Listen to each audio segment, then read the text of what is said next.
오늘은 떡을 떼며 라는 제목으로 우리 함께 은혜를 나누도록 하겠습니다.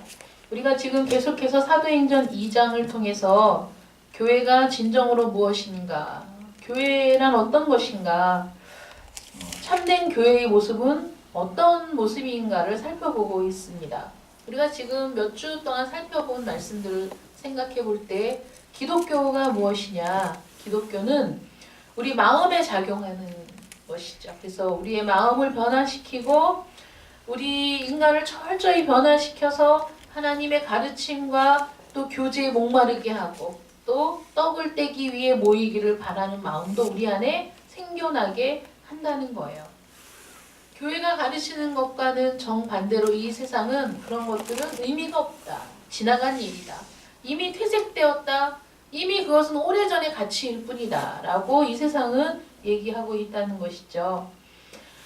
교회를 부인하고 기독교의 가르침을 부인하는 것들이 이 현대의 가르침이다, 신지식이다, 이거는 과학적으로 여러 것들을 증명해냈기 때문에 하나님은 없다라고 얘기한다든가, 하나님을 믿는 일이 무의미한 일이라고 주장하는 일들이 전혀 새로울 게 없다는 것을 여러분 기억하셔야 됩니다.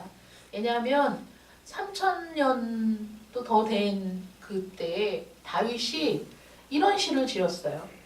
시편 14편에서 어리석은 자는 그 마음에 이르기를 하나님이 없다 하도다, 이렇게 시를 지었거든요. 그러니까 무신론자들은 어느 시대에나 있었습니다. 옛날에는 사람들이 다 믿어야 했기 때문에가 아닙니다. 이스라엘 안에서도 하나님을 믿지 않는 자들이 있었기 때문에 다윗이 그렇게 노래한 거죠. 어리석은 자는 그 마음에 이르기를 하나님이 없다고 한다는 것이죠. 왜 하나님을 없다고 합니까? 왜 무신론자가 됩니까? 왜 하나님을 부인합니까? 현대적인 지식이 충만해서, 과학적인 지식이 충만해서가 아니라 어리석기 때문이다 라고 성경은 말하고 있다는 겁니다. 어리석기 때문에 눈에 보이는 것만 보고 눈에 보이지 않는 어떤 한 분을 보지 못하는 것이죠. 과거에도 그랬던 것처럼 지금 현대인들에게도 가장 필요한 것은 은혜로운 하나님을 알고 하나님의 복을 받는 게 가장 중요한 일이라는 거예요. 그게 해결되지 않으면 아무것도 해결되지 않습니다. 모든 문제는 하나님을 알지 못하는 데서 생겨나는 거예요. 계층과 계층 간, 개인과 개인, 집단과 집단, 국가와 국가, 이 모든 삶에 일어나는 모든 문제는 하나님을 알지 못하는 데서 오는 것이다. 많은 갈등들이 있습니다. 개인과 개인 간에, 또는 집단과 집단, 또는 노조, 노조와 회사 간의 갈등, 국가와 국가 간의 갈등. 여러분, 그 갈등의 그 골짜기로 깊이 들어가 보면 여러분 정말 그 모든 양쪽의 요구를 충족시킬 만한 정말 획기적인 해결 방안이 있습니까? 없습니까? 없습니다. 없습니다. 각자의 이익이 충돌하고 각자의 이기심이 충돌하고 그 모든 것들을 중지할 만한 획기적인 방안들은 이 세상에 존재하지 않는 것처럼 보여서 무력해지게 되거든요. 문제의 한가운데로 들어가면 들어갈수록. 그런데 그런 문제들이 일어나는 기본적인 원인이 뭐냐? 성경은 하나님을 알지 못하기 때문이다. 이렇게 얘기하고 있다는 거예요. 오늘 말씀을 한번 살펴볼까요? 오늘 우리는 본문 말씀에서 떡을 떼는 일에 대해서 지금 성경이 기록하고 있는데, 떡을 뗀다라는 것은 그냥 식사를 하는 걸 의미하는 것이 아니라 성찬식을 의미합니다. 교회는 교회가 시작되면서부터 시작해서 역사 속에서 계속 성찬식이 이어져 왔습니다. 처음에는 교회라는 건물이 없었어요. 건물이 없었기 때문에 각자의 집에서 모여서 예배를 드렸습니다. 이들은 예배를 드리고 함께 식사를 하고 이제 식사의 끝 무렵에 특별한 순서를 가졌어요. 한 사람이 떡을 떼어서 사람들에게 나누어 주고, 그리고 포도주를 잔에 부어서 사람들에게 돌렸습니다. 주님께서 죽으시기 전날 제자들에게 바로 이렇게 하셨거든요. 우리 성경을 한번 찾아보겠습니다. 누가복음 22장 15절부터 20절까지 말씀. 누가복음 22장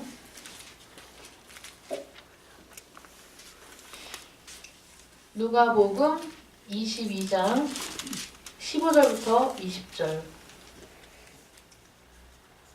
우리 한 절씩 교독하겠습니다. 이르시되 내가 고난을 받기 전에 너희와 함께 이 유월절 먹기를 원하고 원하였노라. 내가 너희에게 이르노니 이 유월절이 하나님의 나라에서 이르기까지 다시 먹지 아니하리라 하시고, 이에 잔을 받으사 감사기도 하시고 이르시되 이것을 갖다가 너희끼리 나누라. 내가 너희에게 이르노니 내가 이제부터 하나님의 나라가 임할 때까지 포도나무에서 난 것을 다시 마시지 아니하리라 하시고, 또 떡을 가져 감사기도 하시고 떼어 그들에게 주시며 이르시되 이것은 너희를 위하여 주는 내 몸이라. 너희가 이를 행하여 나를 기념하라 하시고, 저녁 먹은 후에 잔도 그와 같이 하여 이르시되 이 잔은 내 피로 세우는 새 언약이니 곧 너희를 위하여 붓는 것이라. 아멘. 우리 주님께서 죽으시기 전날, 잡히시기 전날 제자들에게, 잡히시던 밤이죠. 죽으시기 전날 제자들에게 이렇게 말씀을 하셨어요. 그러면 초대 그리스도인들은 무엇 때문에 함께 떡을 떼었으며 왜 또 우리는 그 일을 지속해야 하는가 하는 것이죠. 첫 번째는 주님께서 이것을 명하셨다는 거예요. 이것을 행하여 마실 때마다 나를 기념하라 라고 말씀하셨기 때문에 교회는 시작하면서부터 끊임없이 이 성찬식을 지금 이행해 오고 있는 겁니다. 초대교회 그리스도인들이 결정한 일이 아닙니다. 사도들이 결정한 일도 아닙니다. 사도 바울은 이렇게 얘기했어요. 내가 너희에게 전한 것은 주께 받은 것이니. 사도 바울도 자기의 생각을 자기의 마음대로 결정한 게 아니에요. 주님께 받은 것이라는 거예요. 주의 만찬은 사도들의 생각도 아니고 교회가 만들어낸 것도 아니고 우리 주님께서 엄숙하게 명령하셨기 때문에 성찬식을 우리가 초대교회 때부터 지금까지 해오고 있는데, 주님은 왜 성찬식을 계속해서 이행하라고 교회에게 명령을 하셨느냐. 주님의 가르침을 보존하기 위해서 성찬식을 이행하라고 말씀하셨다는 거예요. 왜냐하면 성찬식 자체가 진리의 표현이기 때문이에요.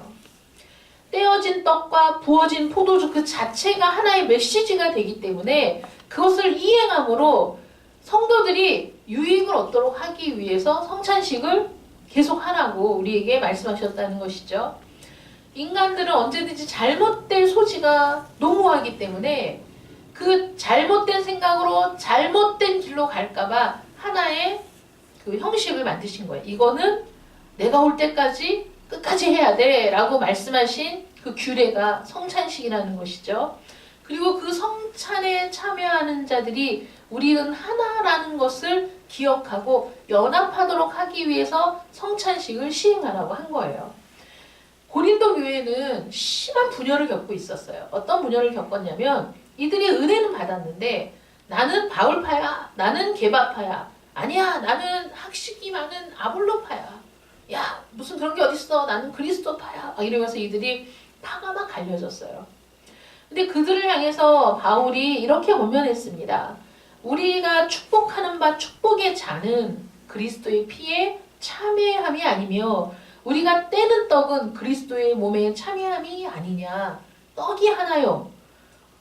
많은 우리가 한 몸이니 우리가 다 한 떡에 참여함이라. 그리스도가 어찌 나뉘었느냐? 바울이 너희를 위하여 십자가에 못 박혔느냐? 이 분열되는 것이 주님의 뜻이 아니라는 것이죠. 왜냐하면 우리는 한 떡에 참여한 그리스도를 머리로 한 한 몸이라는 것을 성찬을 통해서 우리가 깨닫게 된다는 거예요. 한 덩어리의 떡을 떼며 야 우리는 한 몸이야. 그리고 그리스도의 살과 피로 구원받은 우리는 모두 동일성을 갖고 있는 한 공동체라는 것을 끊임없이 보고 확인할 수 있도록 성찬식을 시행하라 이렇게 말씀하셨다는 거예요. 그래서 사람들이 진실한 마음으로 성찬에 참여할 때 겸손해지고 또 그분을 바라보면서 하나가 될 수 있다는 것이죠. 왜 초대교회 그리스도인들이 또 지금 우리들도 성찬식을 시행하느냐? 첫 번째는 뭐라고요? 주님이 명령하셨기 때문이고요. 두 번째는 제자들은 주님과 주님이 말씀하신 모든 것을 기억하기 위해서 주의 만찬을 가졌어요. 그들은 주의 만찬을 굉장히 자주 가졌던 것 같아요. 초대교회 성도들은 거의 예배를 드릴 때마다 성찬식을 했던 것 같습니다. 근데 왜 그렇게 했냐면 주님을 기억하고자 하는 그 말씀하신 모든 것을 기억하기 원하는 간절함이 그들에게 있었기 때문에 그들에게 그 식사와 함께 성찬식을 이행하는 것이 그들에게는 굉장히 큰 의미가 있고 기쁨이었던 겁니다. 우리 또한 우리에게 행하신 은혜로운 하나님을 기억하기 위해서 성찬에 참여합니다. 뭘 기억해야 되느냐? 하나님이 무슨 일을 행했다는 것이냐? 우리는 무엇을 기억하기 위해 성찬을 해야 되느냐? 하나님이 이렇게 일하셨어요. 하나님이 세상을 이처럼 사랑하사 독생자를 주셨으니 이것이 기독교의 구원이죠. 독생자를 우리에게 주셨어요. 때가 참에 하나님이 그 아들을 보내사 여자에게 나게 하시고 율법 아래에 나게 하신 것은 율법 아래에 있는 자들을 속량하시고 우리로 아들의 명분을 얻게 하려 하심이라. 이게 누가 했느냐? 하나님이 하신 일이라는 거예요. 기독교의 핵심이 뭡니까? 인간들이 어리석어서 그분께 등을 돌리고 하나님이 없다고 말했을지라도 하나님께서는 이 세상을 사랑하시고 불쌍히 여기셔서 당신의 독생자를 세상에 보내셨다는 것이죠. 성찬식이 우리에게 알게 하는 것, 우리에게 보게 하는 것은 구원이 누구로부터 온 것이냐 하는 거예요. 구원은 오직 그리스도 안에서 그리스도를 통해서만 가능하다는 사실을 성찬식을 하면서 끊임없이 깨닫는 거예요. 야, 주님이 나를 위해 죽으셨지. 주님이 나를 위해 죽어주시지 않았으면 내가 어떻게 하나님의 자녀가 될 수 있어? 내가 어떻게 하나님을 배울 수 있었을까? 주님이 아니었다면 나는 전혀 구원받을 능력도 없고 아무것도 구원을 위해 할 수 있는 일이 없는 무능력한 사람인데 하나님이 나를 이렇게 사랑하셨구나. 그걸 깨닫게 된다는 거예요. 그러므로 떡과 포도주의 메시지에 우리가 귀를 기울여야 해요. 그 메시지는 뭐죠? 우리가 성찬식을 이행할 때 그 성찬식이 주는 메시지는 뭡니까? 앞으로 일어날 일입니까? 지금 일어나고 있는 일입니까? 아니요. 가장 중요한 메시지는 이미 그 일이 일어났다는 거예요. 그래서 기념하는 거잖아요. 이미 일어났어요. 뒤돌아보세요. 이미 일어났습니다. 놀라운 일이 이미 이루어졌습니다. 우리를 도울 수 있는 길이 이미 열렸습니다. 하나님의 아들이 유일한 구원자가 되신다는 것이죠. 천하 인간의 구원을 얻을 만한 다른 이름을 주신 일이 없습니다. 오직 예수 그리스도 그 이름 하나뿐이죠. 그래서 최초의 그리스도인들이 함께 떡을 뗀 것은 주님께서 그들에게 명령하셨기 때문이고, 두 번째로는 그들이 그 모든 일들을 끊임없이 기억하기 위함이었어요.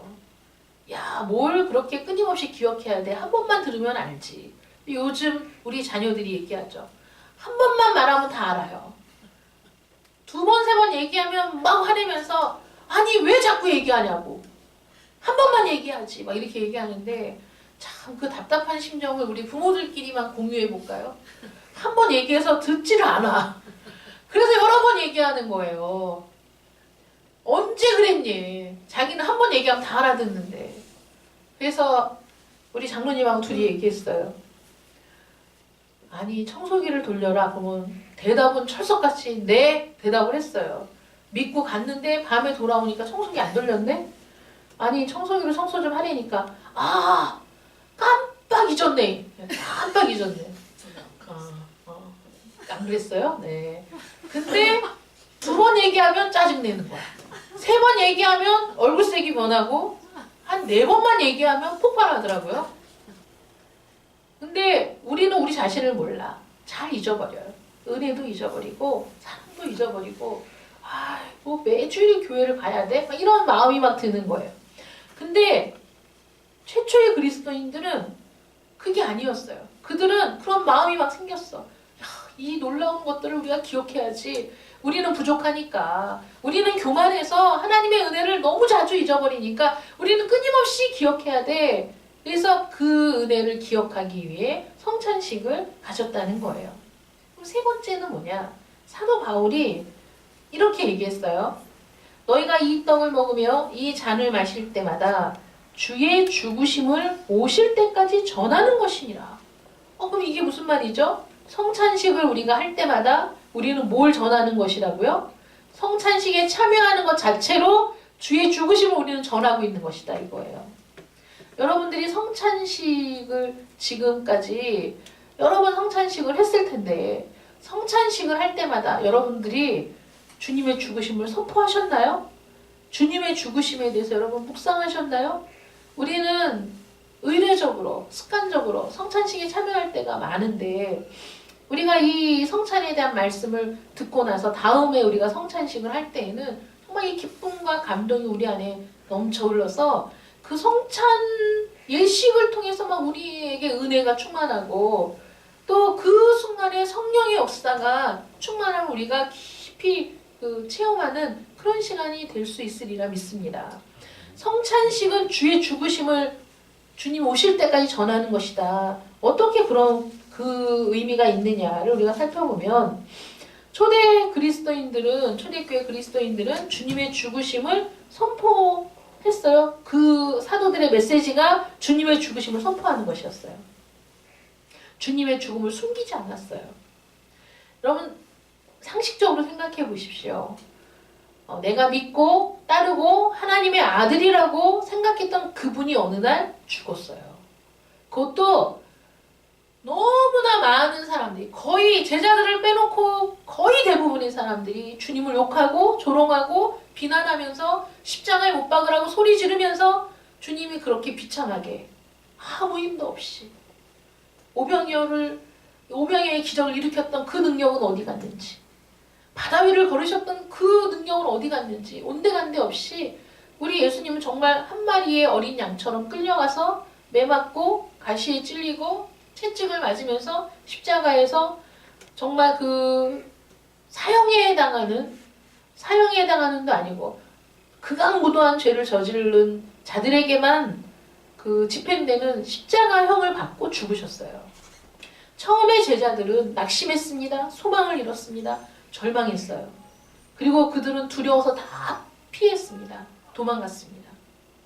처음엔 그랬어요. 그런데 부활하신 주님을 만난 이후에 이들은 변했습니다. 그들이 얘기한 건 뭐예요? 그전에는 그리스도의 죽음을 입에 담기도 겁이 났고 그리스도의 죽음에 대해서 거론하는 것조차 그들은 꺼려하고 함구하고 있었지만 부활하신 주님을 만난 뒤에 그들이 담대하게 얘기했던 것은 주님이 죽으셨다는 것이었어요. 그 죽음을 죄악의 재난으로 여기지 않았습니다. 그리스도의 죽음을 부끄러워하지 않았어요.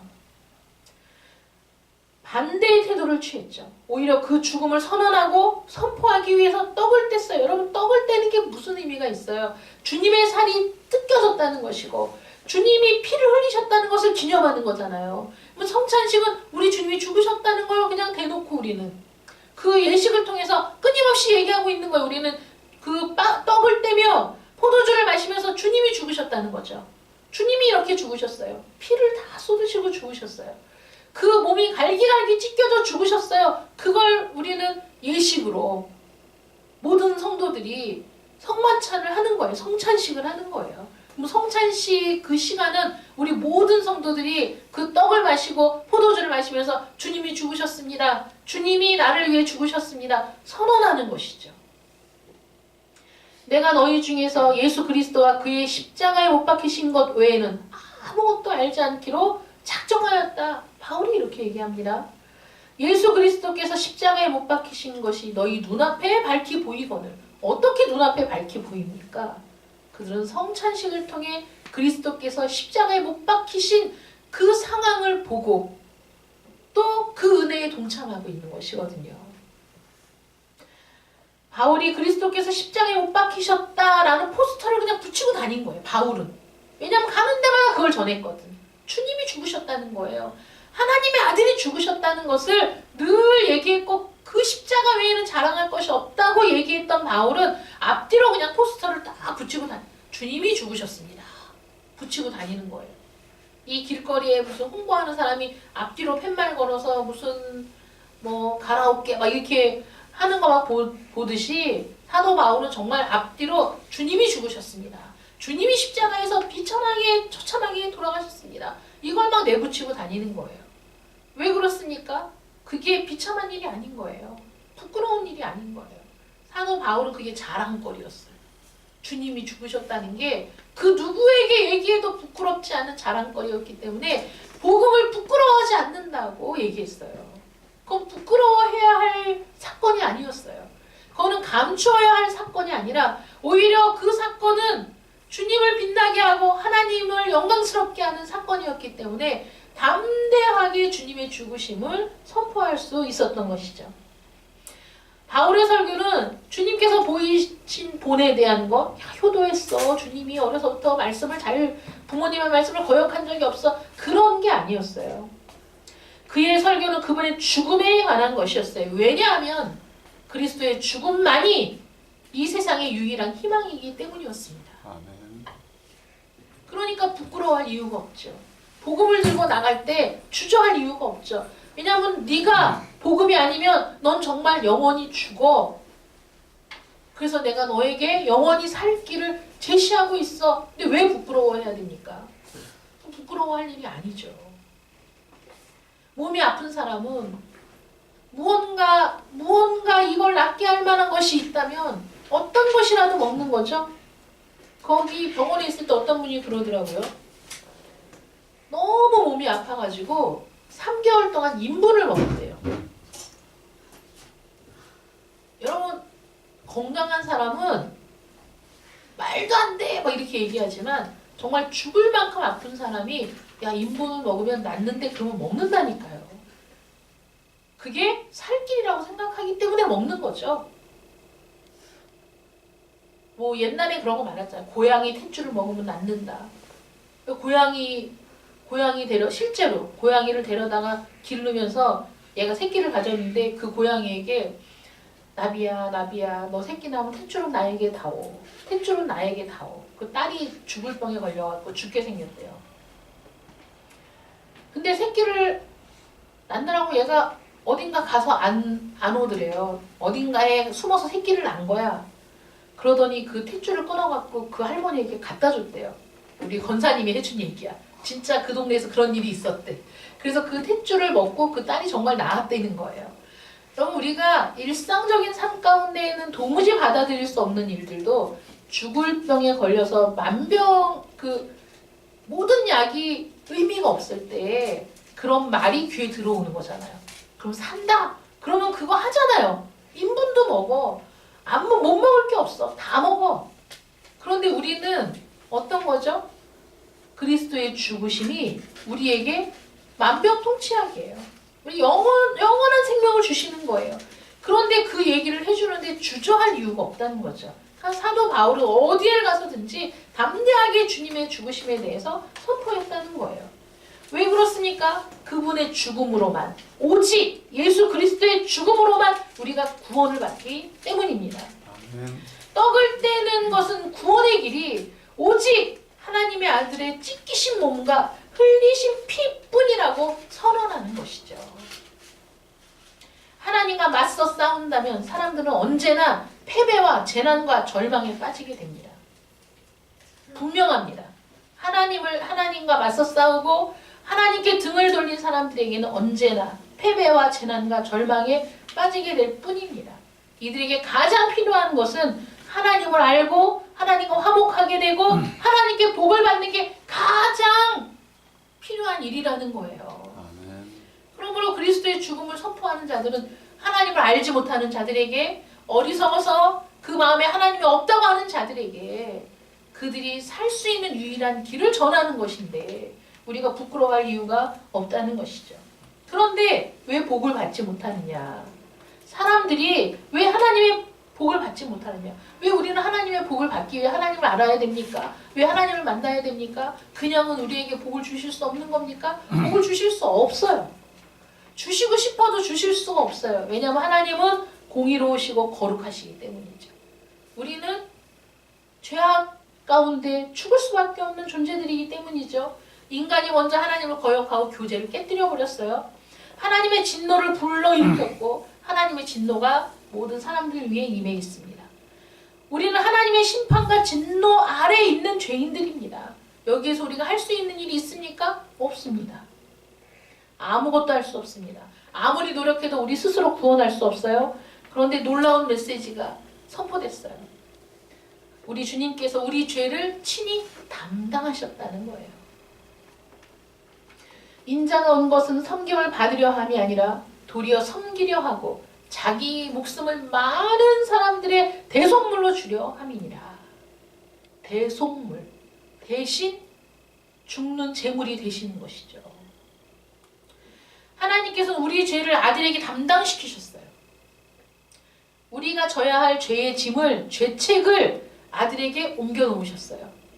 아들은 기꺼이 그 짐을 지셨어요. 하나님은 아들에게 우리의 죄를 벌하신 거예요. 옛날에 우리 중학교 때 이름도 안 잊어버려요.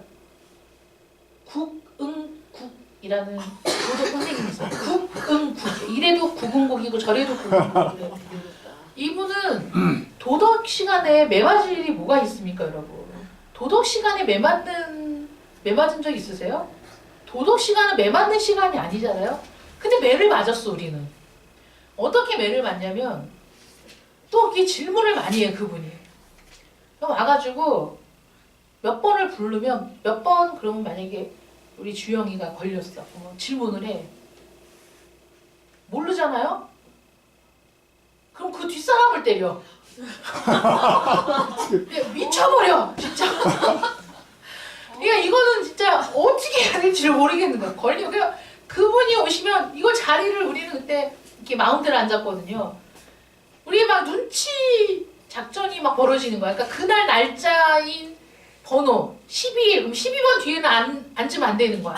그럼 12번 이렇게 시키면 그 뒤에 사람. 근데 내가 반장 뒤에 앉아 있었거든, 그날. 근데 그날따라 또 반장을 시키는 거야. 반장. 질문했는데 이놈 반장이 대답을 못하는 거예요.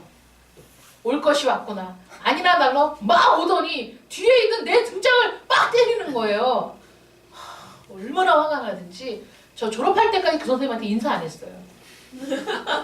그 분노가 사라지지 않아가지고 졸업할 때까지 그 선생님 보면, 그러니까 왜냐하면 제 마음에 그 사람은 선생님이 아니야 이런 생각이 드는 거예요. 왜 나를 때려? 못 맞춘 애를 때려야지. 그러면서 뭐라고 얘기하냐면 왜 그것도 몰라. 그래서 나를 때리는 거야. 반창이 못 맞췄는데 그 뒤에 있는 내 등짝을 때리면서 왜 그것도 몰라. 왜 그것도 몰라. 이러면서 막 때리는데 와 진짜 선생님만 아니면 머리로 치 받고 싶은데 참고 맞았다니까요. 얼마나 화가 나는지.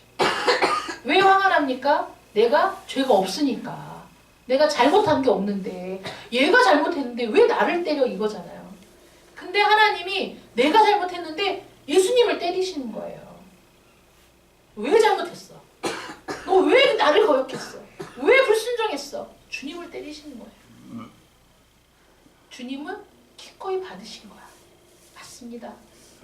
내가 달게 받겠습니다. 이들의 잘못은 다 얘네들이 몰라서 하는 겁니다.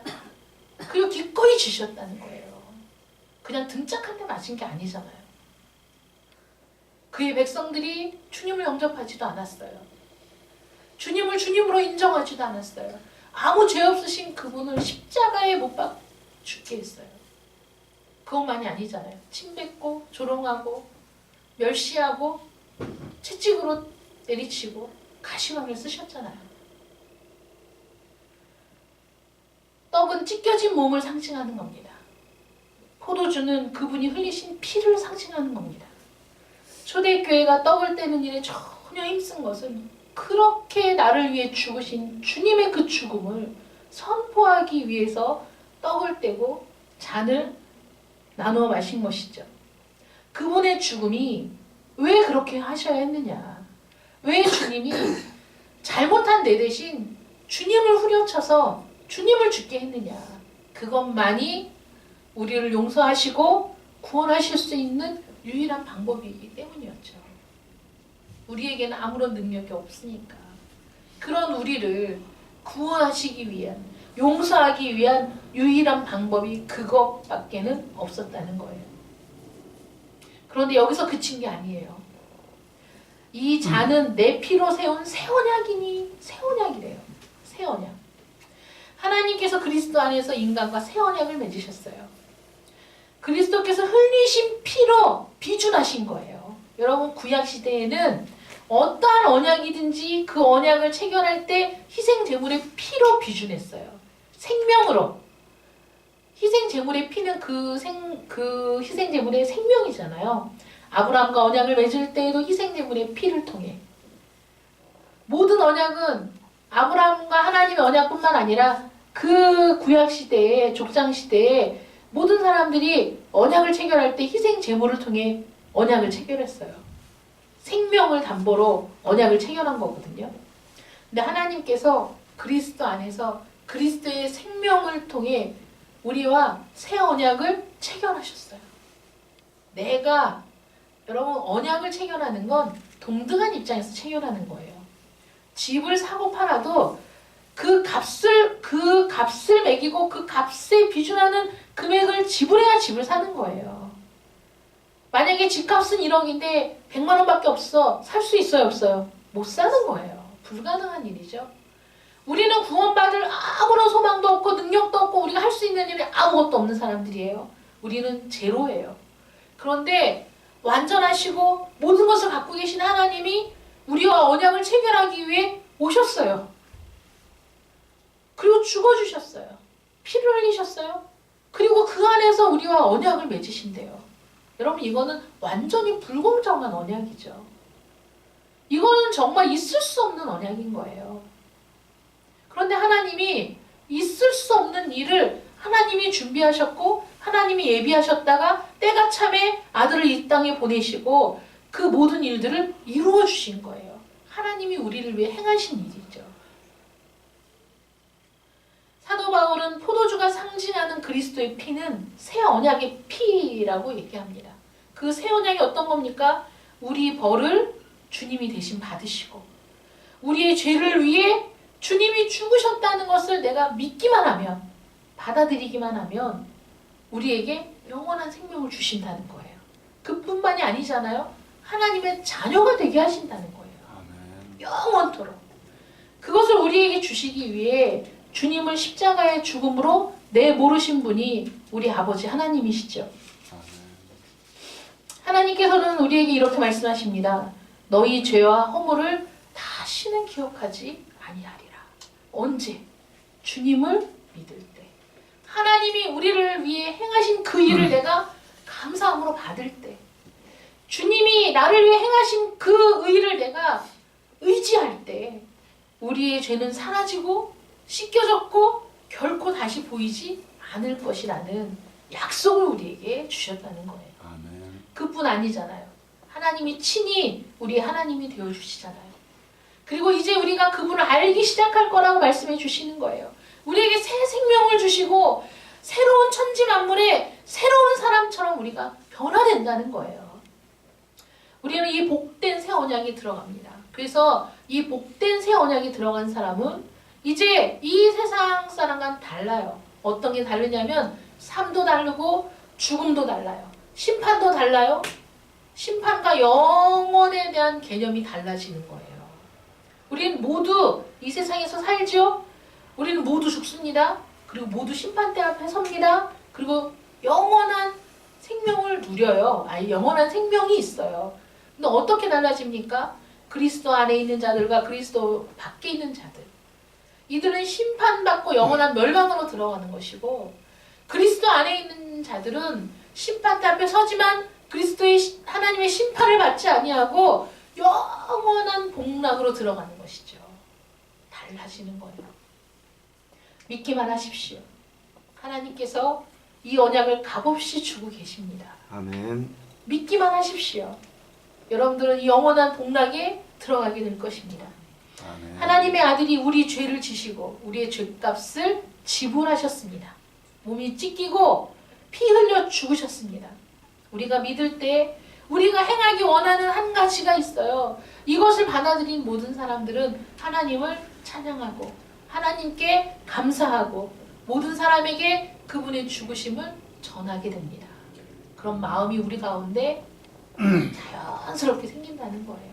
초대교회 성도들처럼 사도의 가르침을 받기를 원하고 함께 모여 떡을 떼고 기도하기를 힘쓰는, 교제하기를 힘쓰는 그 모임이 크던 작던, 웅장한 건물이 있던 없던, 조그마한 곳에서 옹기종기 모여있던 아무 상관없이 그 모임이야말로 진정한 교회라는 겁니다. 아멘. 우리 오직 예수 교회가 그렇게 진정한 교회가 되기를 축원합니다. 아멘. 기도하겠습니다. 사랑의 하나님 감사합니다. 하나님의 아들 우리 주 예수 그리스도께서 우리 죄를 위해 죽으시고 우리의 죄값을 지불해 주셨습니다. 온 세상 만물을 다 가져도 주님의 은혜 갚지 못합니다. 놀라운 사랑을 받았습니다. 그러니 이제는 그 사랑에 반응하여 우리 몸을 산제물로 하나님께 드리기를 원하는 참된 믿음의 사람들이 되게 하여 주시옵소서. 아멘. 예수님의 이름으로 기도드립니다. 아멘. 우리